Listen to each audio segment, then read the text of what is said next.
Greetings, nerds. This is SNN Nerd. I'm your host, Sarah Belmont, and with me, as always, is our Mr. Producer, Will Polk. How are you doing tonight, Will? I'm doing well, Sarah. How you doing this evening? So, I just had a thought. Yeah, what's up? Oh, what's the show schedules like next week? Is everything off? Yeah, so let's see. As far as the Arrowverse, they are indefinitely taking a break for a little while. So I seem to remember reading an article. I think I posted one on our show page that the Flash will return some point. I want to say in mid-April. Okay.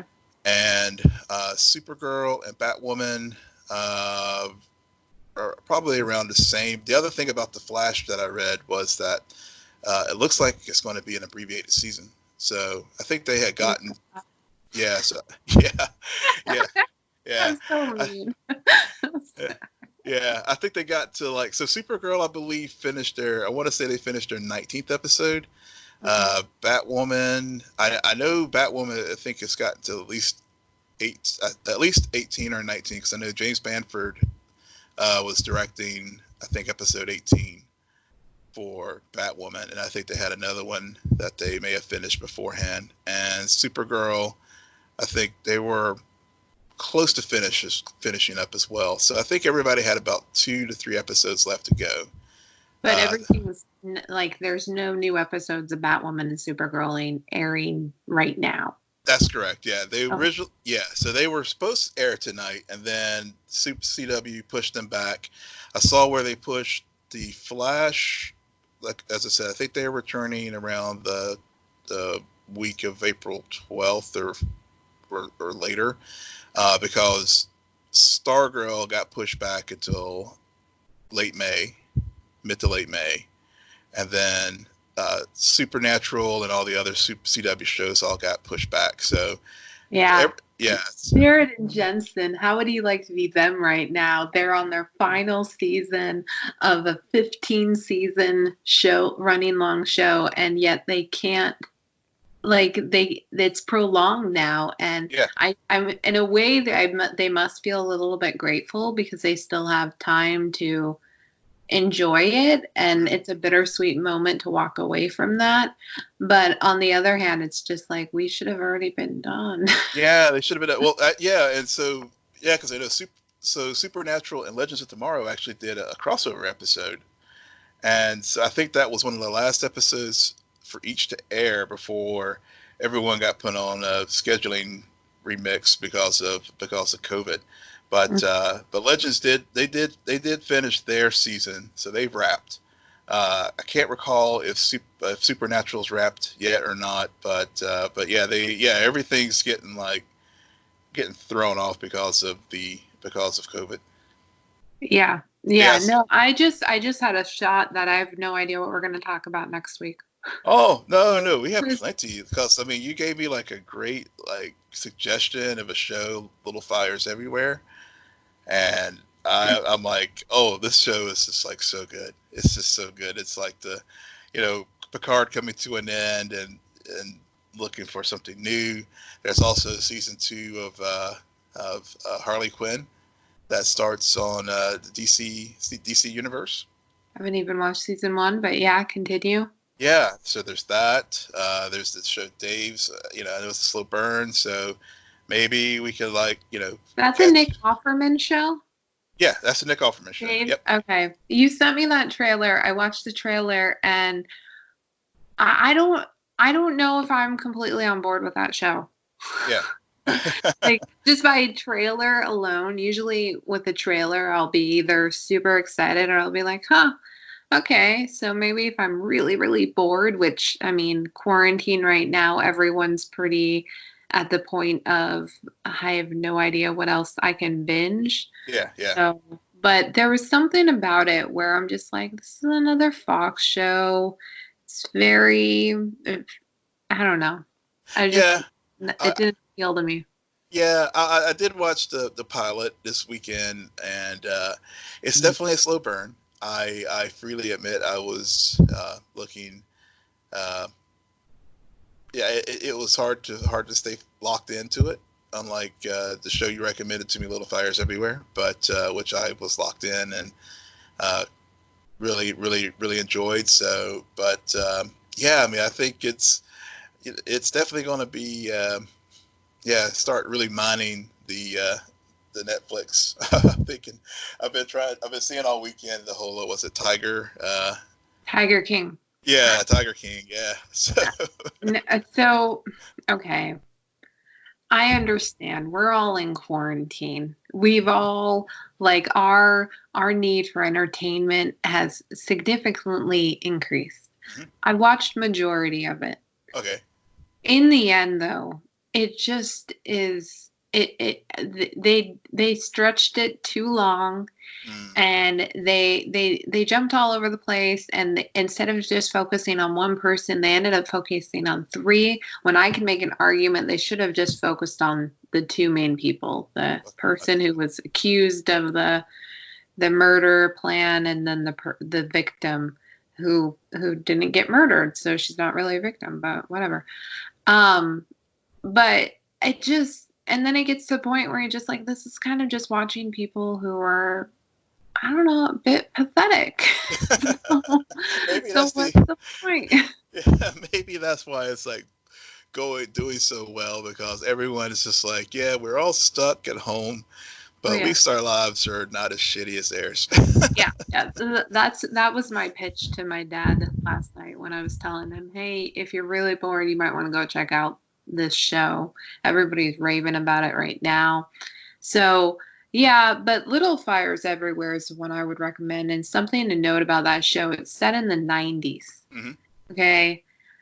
And the props people had to be very deliberate about the staging of movies, because Joshua Jackson and Reese Witherspoon, very popular actor and actress of the 90s.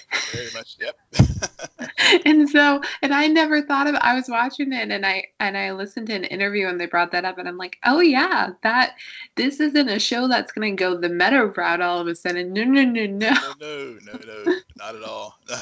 No, but geez, they were pretty big. So yeah, the things we do when shows like Picard ends. Yeah, I know, and it was, what an ending it was.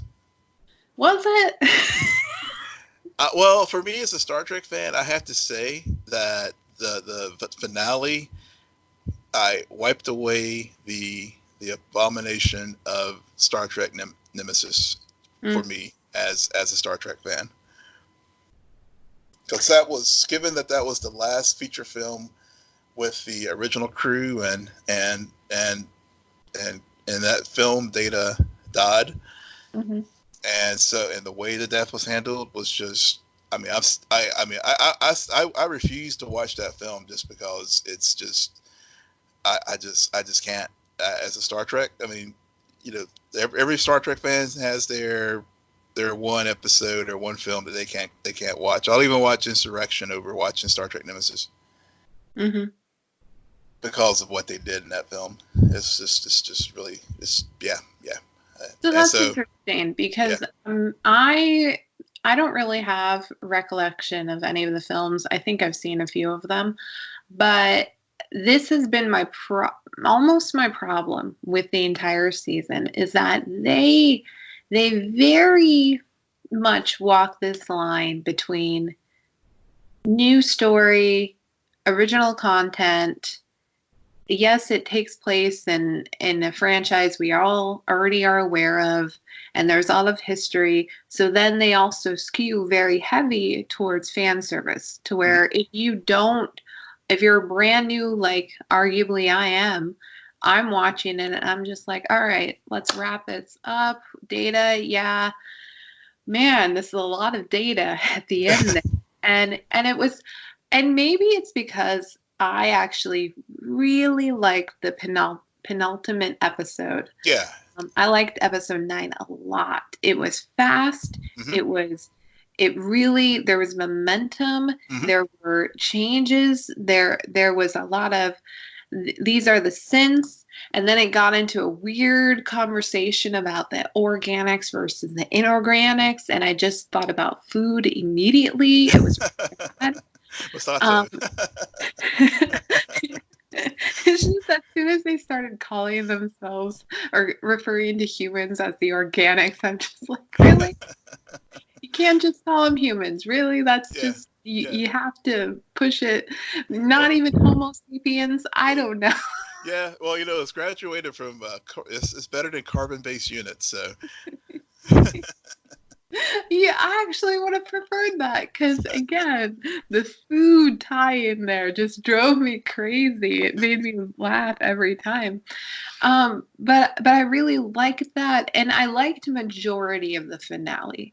yeah, I liked majority of it. A bit anticlimactic, though, with the space wars, and then Will coming in to save the day, yeah. and Apparently they and you could probably I once I read this after the fact. So apparently with the post production, they didn't get the visual effects done until like a week prior to the episode airing, it showed. It and it showed. totally It showed. showed. Yeah, yeah,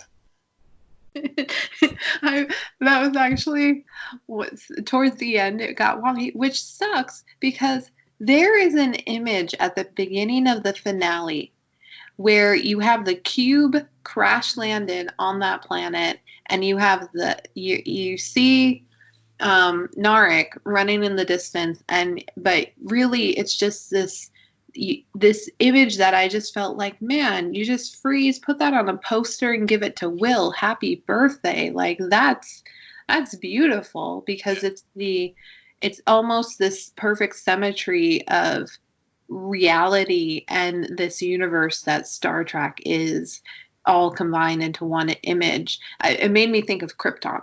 yeah, yeah, yeah. That's a very good reach there because yeah, that was a very I liked the penultimate. I did like it better than the finale, which that's not this. It's interesting. That's very a very common thing I've been finding here lately, where Yeah. I like the penultimate episode better because, one of the things that, in addition to the space orchid, which was very visually stunning and very Star Trek, was the logic of sacrifice. Yep. And it's just and I think for me as a Star Trek fan, it was very, very appealing and very, it's that through line that all the series has had. I mean, between original with Spock passing and being and the needs of the many outweigh the needs of the few, and then all the way up through Enterprise and Discovery. There's always been that sacrifice that a character has to make, and we saw that with Picard and Penultimate because all of a sudden his disorder resurfaced.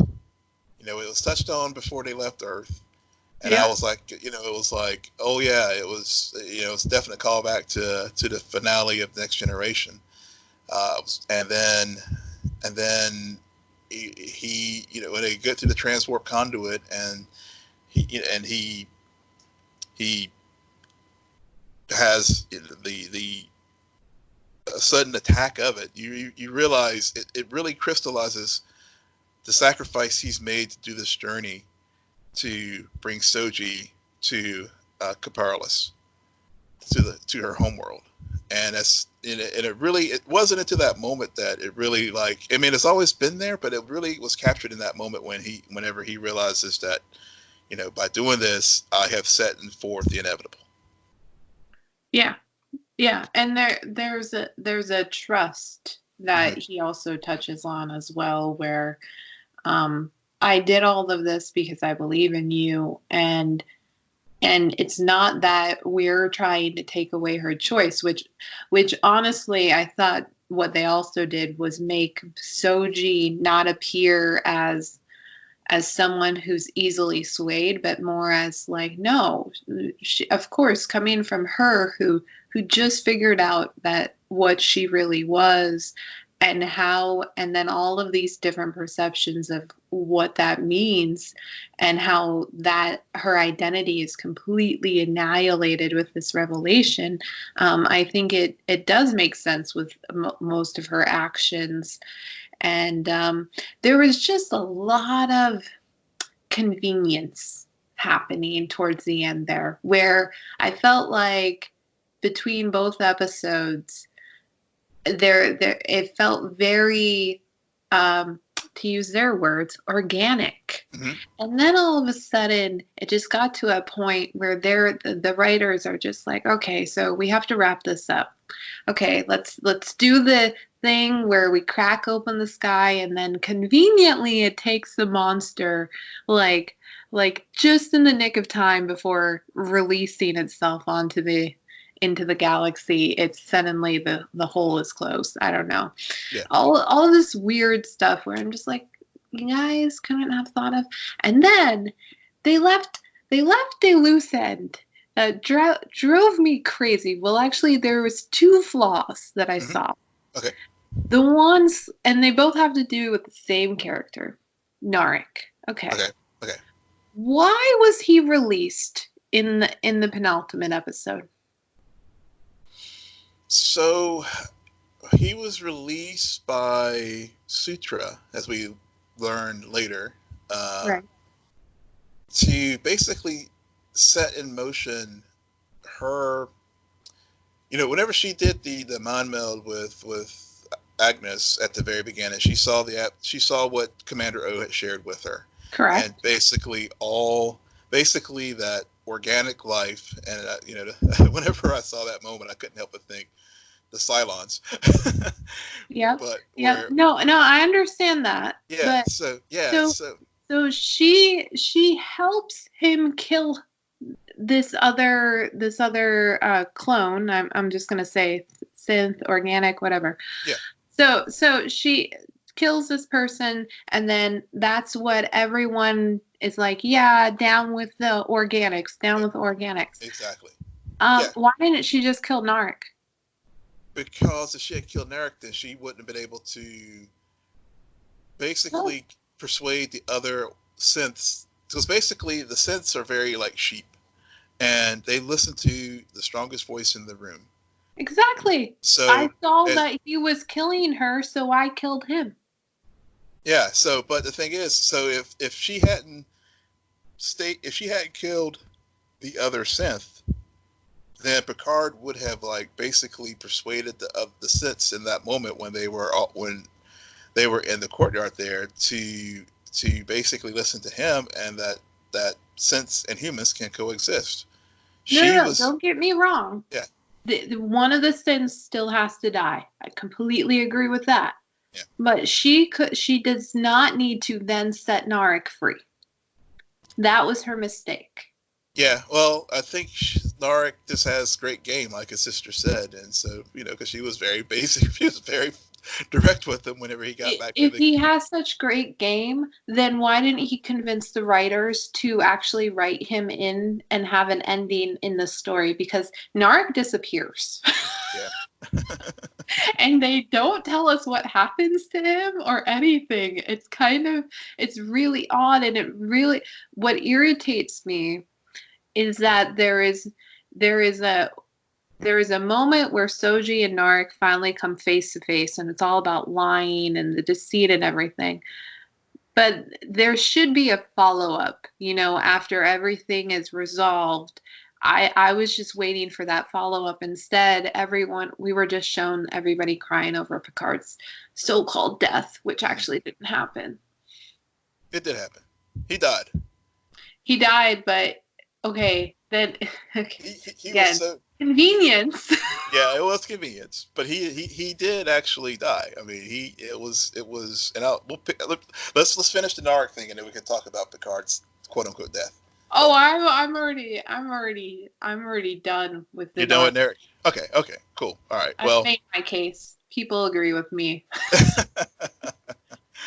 Nah, well, Narek, no, I'll just say that basically Narek had to.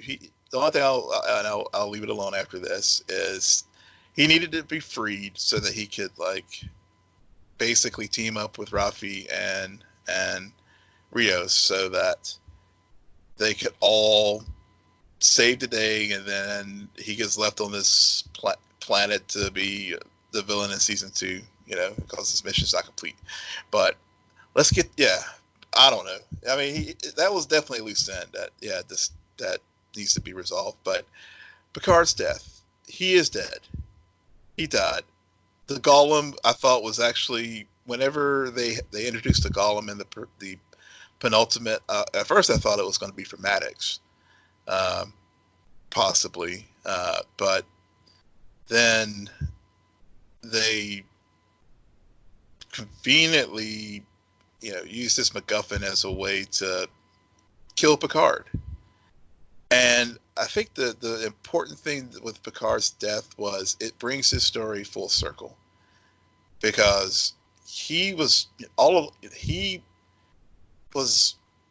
partially synth himself, when you think about it, because he has an artificial heart. Uh-huh. He was abducted by the Borg. He still has shadows of his time of Locutus in him. And once a Borg, always a Borg, I guess, because how easy it was for Seven to reorient with the collective in a couple episodes back. So it was really his story of and the through line throughout the season that humans and synths can live and work together. So by his death and then again placed in this Golem, it basically brings Picard's life story full circle and also gives him closure with Data, which I was discussing before, how I just hated how they treated those two characters and Nemesis. We got Picard's ending, but also Data's ending, because for the moment Data was introduced to us in Encounter at Farpoint, his whole thing was his quest to become more human. And so I thought, even though, it may have went a minute or two longer than it should have, they did a phenomenal job of basically Data fulfilling his dream through Picard's death. Yeah, I really like the Data aspects of this whole death, but not really a death. And if you deny that one more time, well, this is going to be a short podcast episode. Because I know he didn't really die, but it's also hard for me to say, well, yeah, this is the end of Picard's story. No, they're getting a season 2, and right. He's going to be a part of season 2. So it's what really they allowed to happen is what you're talking about with the end of that other movie where fans, there was no closure, and this offers a lot of closure. Yeah. It offers all of that baggage to be done. It's dead. It is buried 6 feet under. There is no copying of any molecular or molecule. Man. Yep. Man, quarantine is not doing good things for my brain. It happens. Yeah, being in the EOC for 3 weeks does it too. So I agree. I like that. I like how they did a very circle ending too, because as soon as he wakes up and he sees Data in the simulation, I immediately go back to the pilot and the first scene of the pilot, which was him a part of the simulation, which also, by the way, there was some clear Gladiator references in this episode. That really also kind of, because in Gladiator, okay, a callback and spoiler alert, Russell Crowe's character is constantly dreaming about returning home, and he's in the fields and he's approaching, and there's always a shot of him, his hand going through, and they did that with Picard. They did, but I guess in Picard it was the painting. Well, yeah, which led, but the shooting, I just immediately went to Gladiator as soon as I saw that initial shot of him walking, and I'd forgotten about the painting. Yeah, but the painting. I liked more that image of Picard and Data playing chess or checkers. Mm-hmm. I think it was chess. It was chess. And Picard wanting to stay playing the game, which out of convenience he gets to continue staying playing the game. Yeah, but see, that's the new thing. I guess that's the thing with Picard in his new journey, because he basically still, as Soong said, he basically puts Picard, instead of giving him the ideal body of a young man who can, again, live a full life, or heck, he could have like made him another, given the Soongs how big their egos are, made another image of himself. Mhm. Uh, but again, he gave Picard a second chance, but the difference is Picard has the benefit of all the wisdom of his years, all his successes and frailties. How I think this journey, this show really presented the arrogance of Picard and the flaws of Picard, and I think in his dying and getting that closure with Data, he met his mortality. And Oh, well, I think he was confronted with exactly your point, the arrogance that he felt like he needed to say he needed redemption. mhm, And Data in that, which was my favorite moment and piece of dialogue in the probably in the entire season, is when Data just looks at him and is like, you just sacrificed yourself for Soji mhm, and you're not apologetic. So how can you think the same of me? And it's like people, when you sacrifice, you're making a purposeful choice. mhm. It's your choice, and you choose someone else's life over you. There is nothing that that person who you are saving can do to prevent it, and there's also there's no resentment like, oh, I wish, because you're deliberate about it. Yeah, yeah, that's true. That's true. And I think that really captures Data, Hmm. and again, and they used his sacrifice and nemesis in a way that helps drive Picard, provides that closure for Picard in this season finale, where and so he can go back and really, like, again, given he's got that second chance, he could really explore his life in a new way that's not tied to his prior life as captain of the Enterprise, or the Federation. Because when we finish this season, they are all on La Serena, and they are Yep. off to do some new adventure that's not tied to Starfleet. Yep. Yep.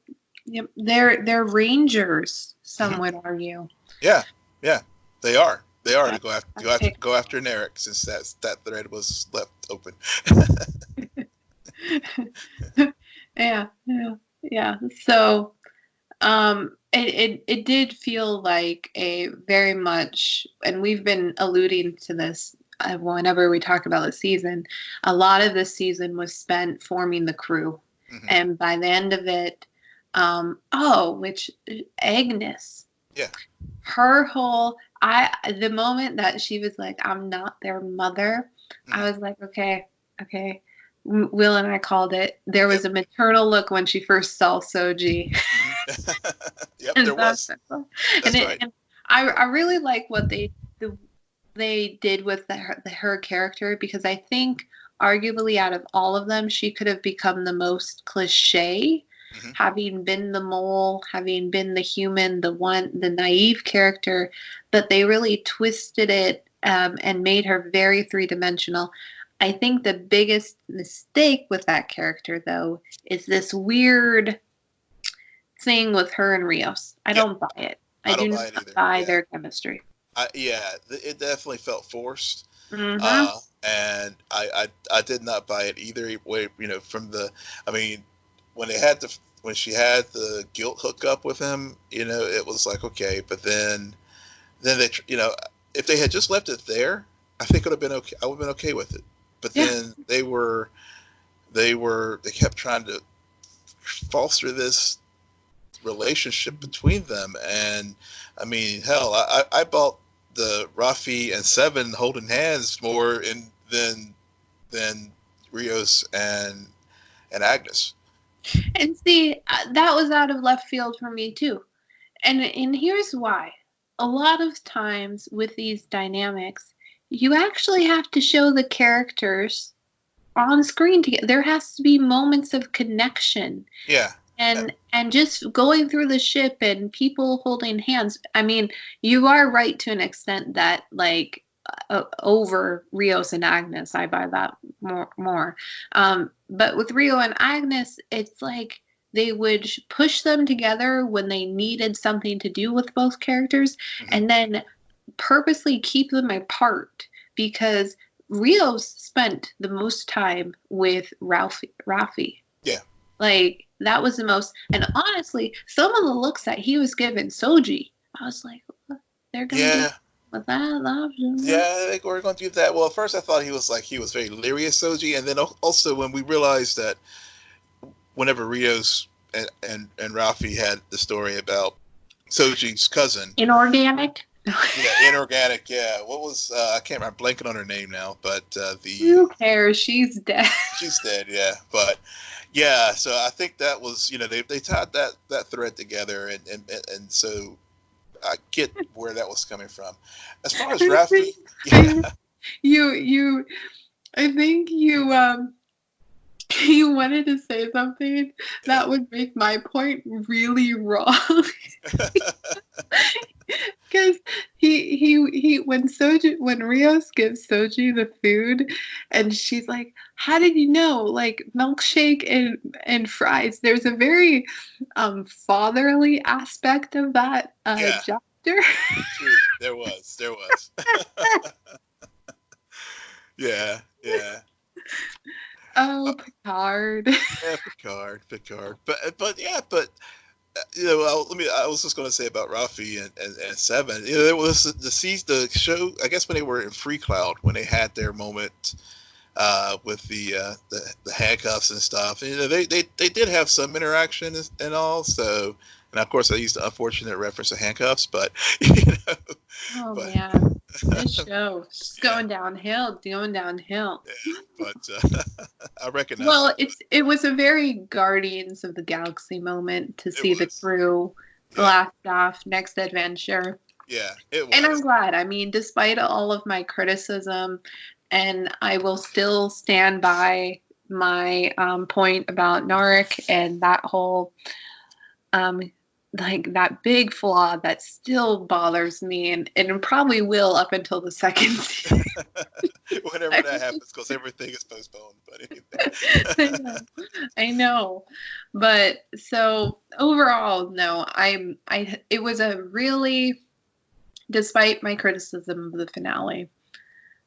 the finale connected itself back to the beginning, and it did make the whole journey worth it in the end.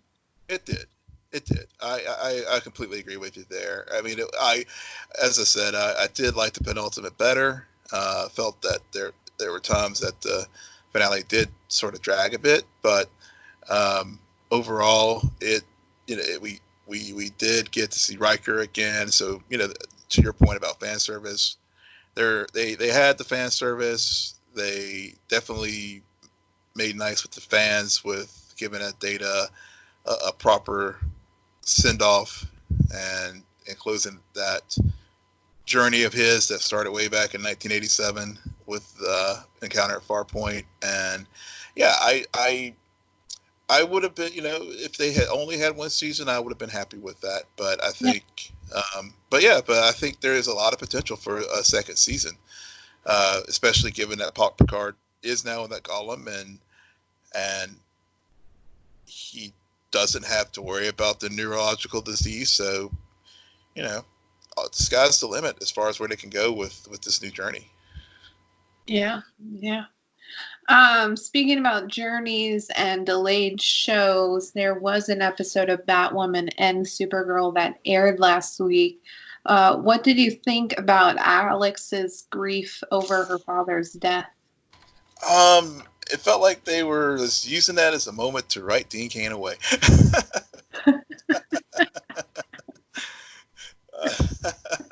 It's been a while since I've thought about the episode.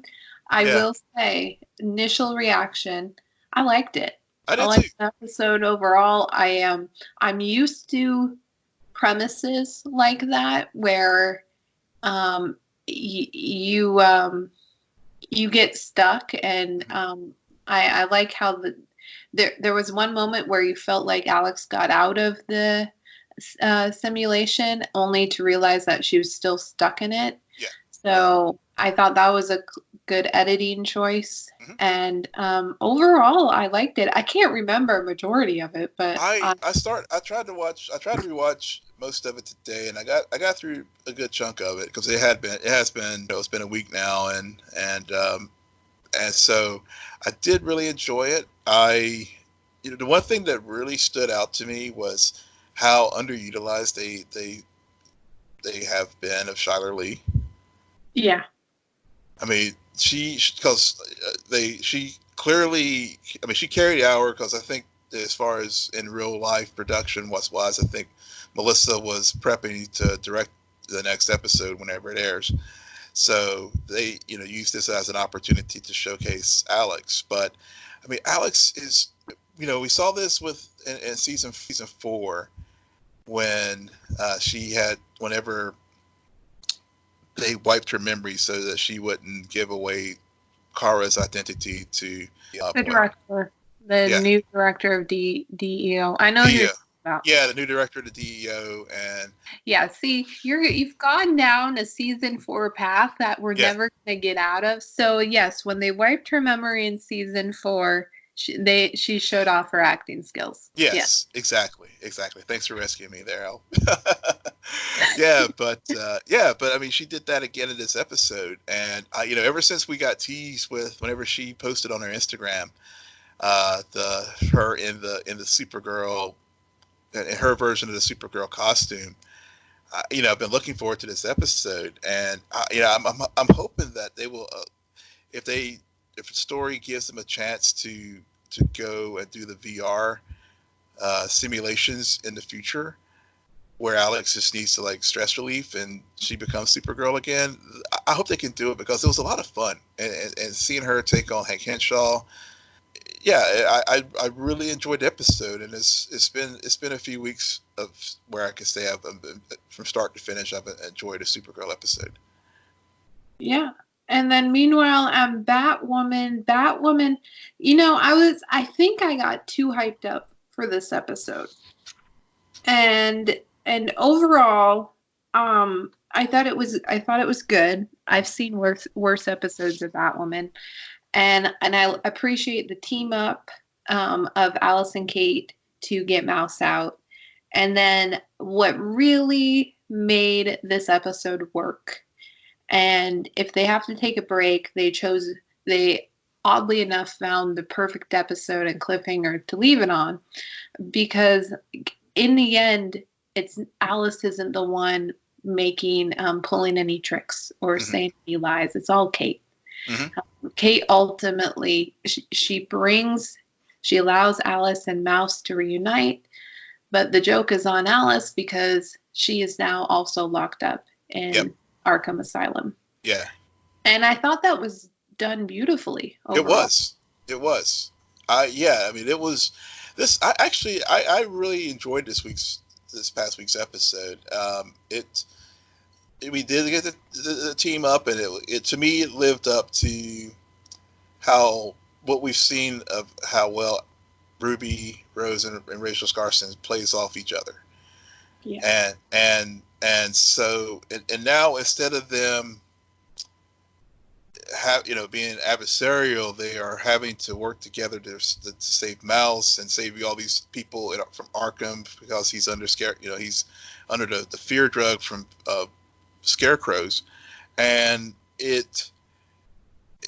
just those little fun moments that they had, like for example, the two that stick out to me are one when Alice was starting to size up Kate to see if they were like the same size, because and then the other was when they were in the nurse's living room, and and with the knife and doing the switchblade and doing the tricks and stuff, and it's just the banter between the two of them, and like the one up who can one up the other person.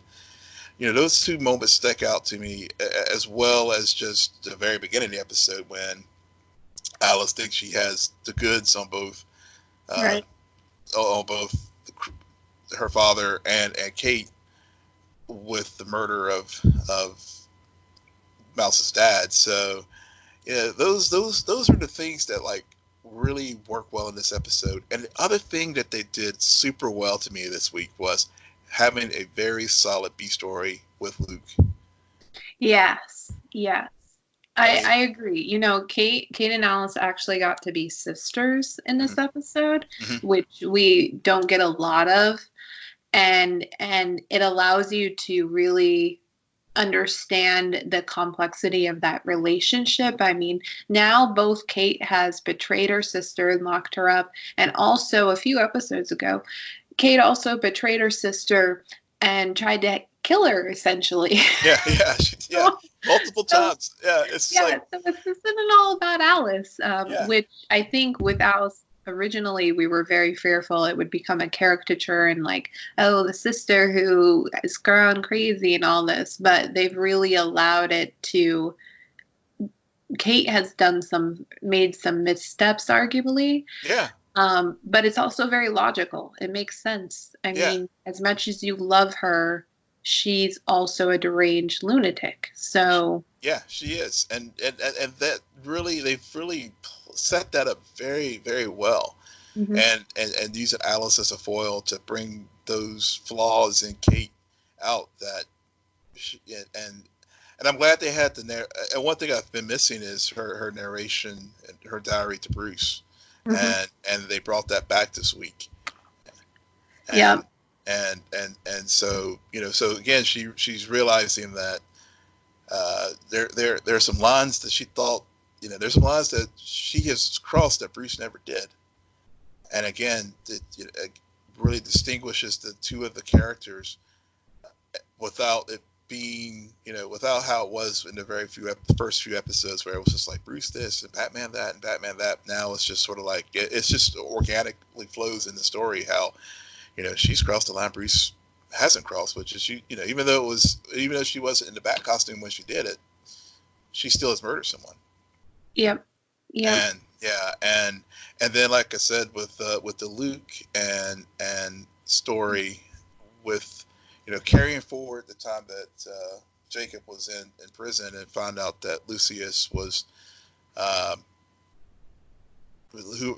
Lucius's murderer was not the guy they thought it was, and Luke having to sit in the courtroom, and also I like the way that Luke and Mary have really they've really built them as a good pairing in the show, and it's been a very natural way they've done it.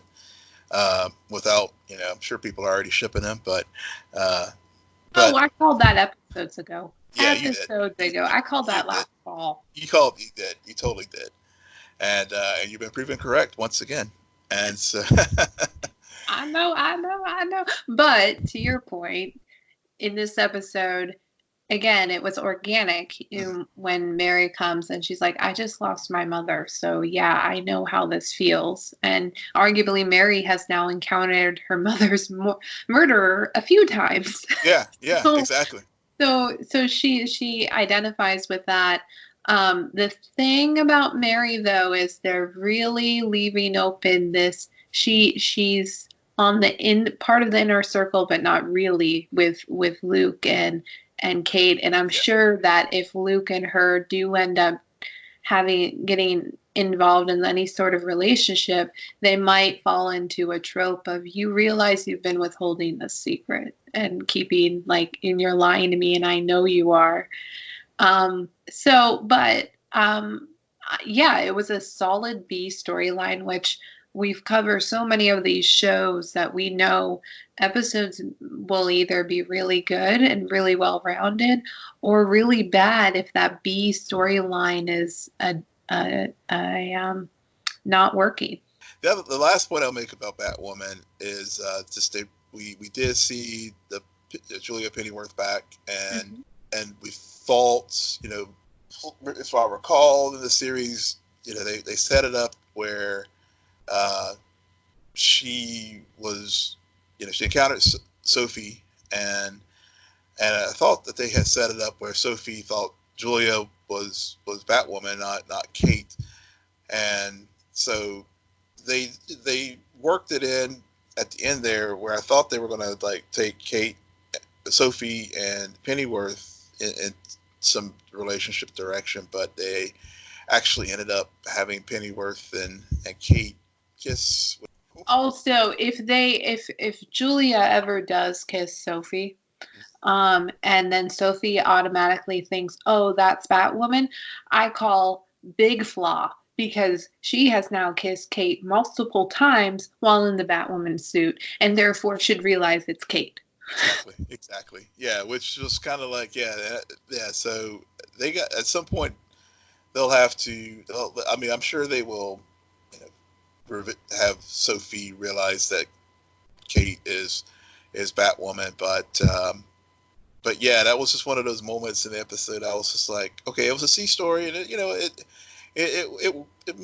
didn't detract from the overall episode like we've seen in other Arrowverse shows, but that they're building this world and continue to bring back the characters, in a reasonable time, that we don't forget about them. Unlike Jeremiah, who we hadn't seen since season 2 of Supergirl. So. Oh, I forgot who Jeremiah was again. Yeah, see, yeah, exactly. That's my point. Will, you have thrown out so many things to me. Who Jeremiah is. All right, so clearly that is it for us tonight. Will, why don't you tell our listeners where they can find you? Yes, you can find me at Will M. Polk, WILLMPOLK. And you can find me at SJ Belmont, SJBELMONT. Please follow our crew on Twitter at SNN Nerd. Friend us on Facebook, follow us on Instagram. But most importantly, rate, subscribe, and comment on Apple Podcasts, Spotify, YouTube, Stitcher, or wherever you get your podcasts. Good night, Geek Out. You're welcome.